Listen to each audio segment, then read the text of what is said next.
Assalamualaikum warahmatullahi wabarakatuh. Bismillahirrahmanirrahim.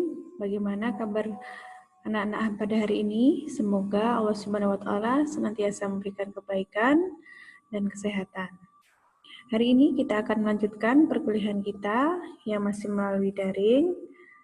Mari kita mulai dengan berdoa, semoga dimudahkan dalam belajar pada hari ini. Pada hari ini saya akan membahas tentang tanah dasar dan bahan jalan rel. Sebelum kita menginjak ke materi, saya akan membacakan tujuan dari pembelajaran kita pada hari ini.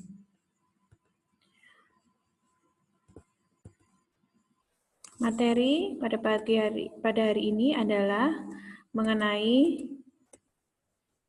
tanah dasar dan badan jalan rel. Jadi bahan kajian yang akan kita bahas adalah pembebanan pada tanah dasar, fungsi tanah dasar, persyaratan bahan tanah dasar, daya dukung tanah dasar, pengujian tanah dasar, pengertian badan jalan rel pada daerah timbunan dan galian, serta stabilitas tanah dasar terhadap longsor, penurunan, dan perbaikan tanah dasar.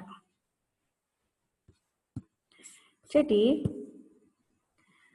beban gandar dari kereta api ini juga akan diteruskan ke bawah ke bagian subgrade dan juga ke badan jalan.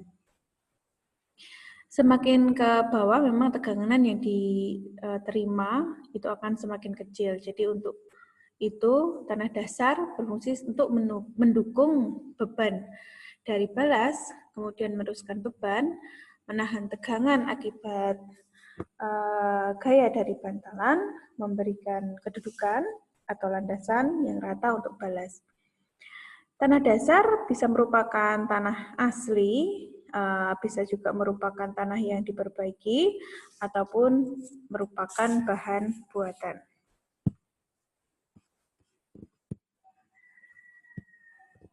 Jadi, semisal dalam keadaan asli itu tidak memenuhi persyaratan, maka bisa diperbaiki dengan memberikan timbunan dari tanah yang memiliki spesifikasi yang lebih baik, sehingga nanti spesifikasi teknis itu yang disyaratkan dapat terpenuhi.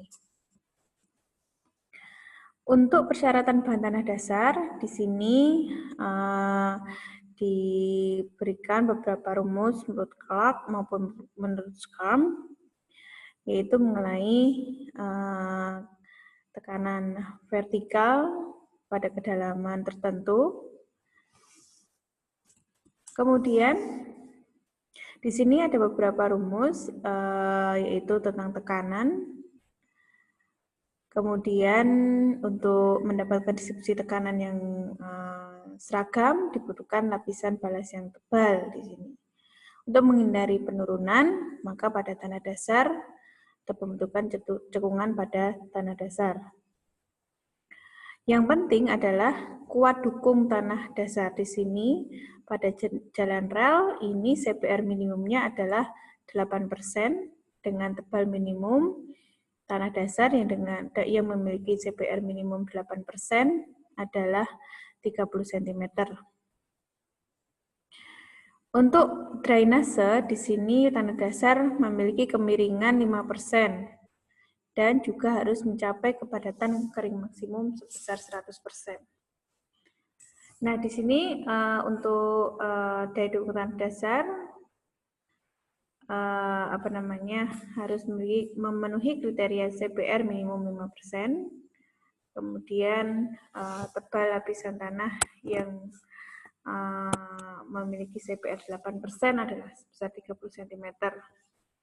Kemudian jika terjadi kasus pemompaan lumpur atau mud pumping, maka di sini ada batas plastis yang harus dipenuhi. Kemudian ada CPR yang berkaitan dengan kejadian pemompaan air di sini yang harus dipenuhi.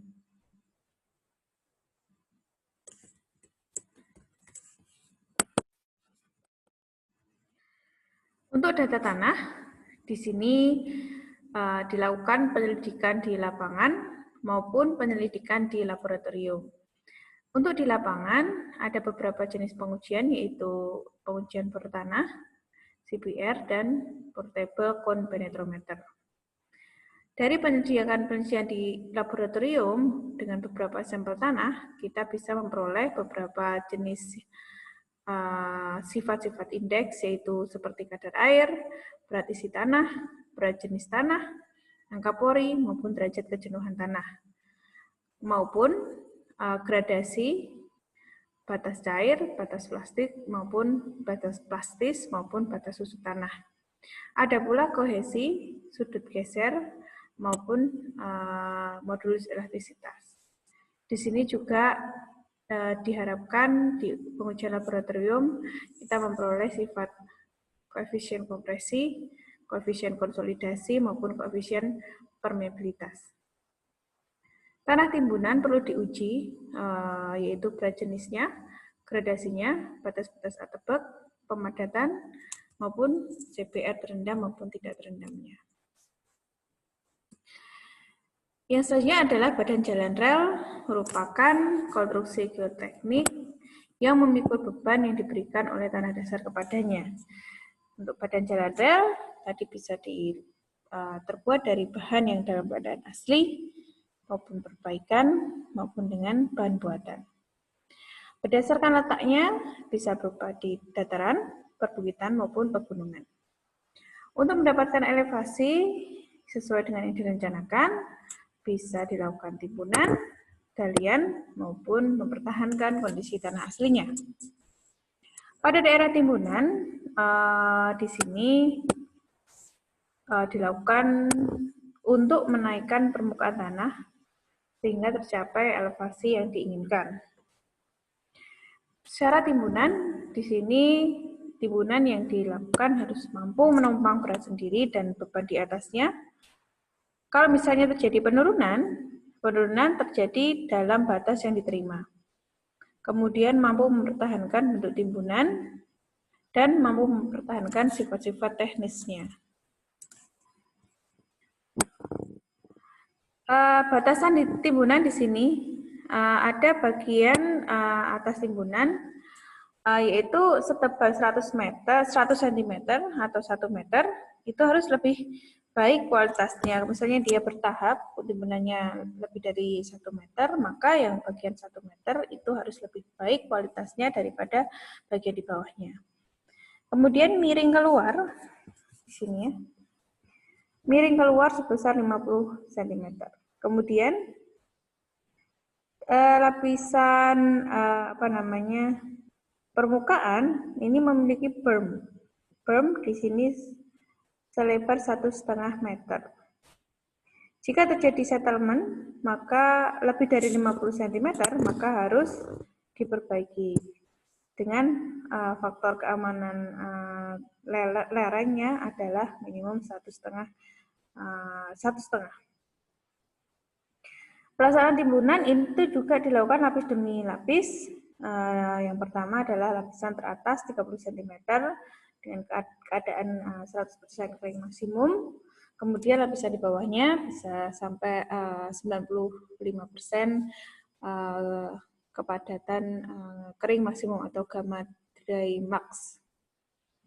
Permukaan atas timbunan minimum pada 0,75 meter di atas ketinggian muka air tanah tertinggi. Jika tinggi timbunan lebih dari 6 meter, maka setiap 6 meter maka dibuat berm sebesar 1,5 meter. Jadi kalau misalnya timbunannya itu tinggi, maka setiap 6 meter dibuat berm 1,5 meter. Jadi seperti tangga gitu ya, supaya tidak longsor.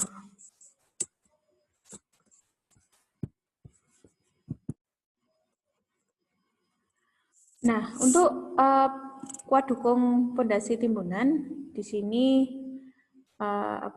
digunakan persyaratan pondasi dangkal di mana tinggi timbunan itu kurang dari 1,67 dikalikan kuat tekan bebas dibagi dengan berat unit bahan timbunan. Untuk tinggi timbunan area di sini adalah 5 dikalikan dengan kuat geser minimum pondasi timbunan. Stabilitas terhadap longsor pada tahap Pra-perancangan di sini dibagi menjadi tanah kohesif, yaitu tanah dengan memiliki tingkat kohesivitas yang tinggi, kemudian tanah berpasir, yaitu kohesinya rendah, atau mungkin memang 0 kohesinya. Kemudian untuk analisis stabilitas lereng di sini menggunakan metode irisan. Di sini memang lebih banyak dibahas di bab mekanika tanah ya. Permukaan longsoran terbentuk dari berupa bagian dari lingkaran sebagai asumsi. Penurunan terjadi bisa jadi pada timbunan maupun pada fondasi timbunan. Di sini besarnya penurunan bisa dihitung dari rumus tersebut. Bahan timbunan atau fondasi timbunan penurunannya dihitung lapis demi lapis, lalu dijumlahkan dihitung dengan rumus. Yang ada di sini lebih ke mekanika tanah ya. Bagaimana dengan galian? Galian maupun dengan kondisi tanah asli ini harus mampu mendukung beban di atasnya, penurunan yang terjadi masih dapat diterima, dan mampu mempertahankan sifat-sifat teknisnya. Untuk kondisi syarat galian atau kondisi asli, di sini kemiringan ke arah luar itu 5%. Jadi kalau menggambar timbunan juga diperhatikan ini. Bentuknya seperti ini. Terletak minimum 0,75 meter di atas elevasi permukaan tanah. Bila kedalaman galian lebih dari 10 meter, maka setiap kedalaman 7 meter harus dibuat berm selebar 1,5 meter, sama dengan timbunan tadi ya. Jadi kalau misalnya kita tidak melakukan timbunan galian, mungkin akan dilakukan suatu perbaikan tanah dasar.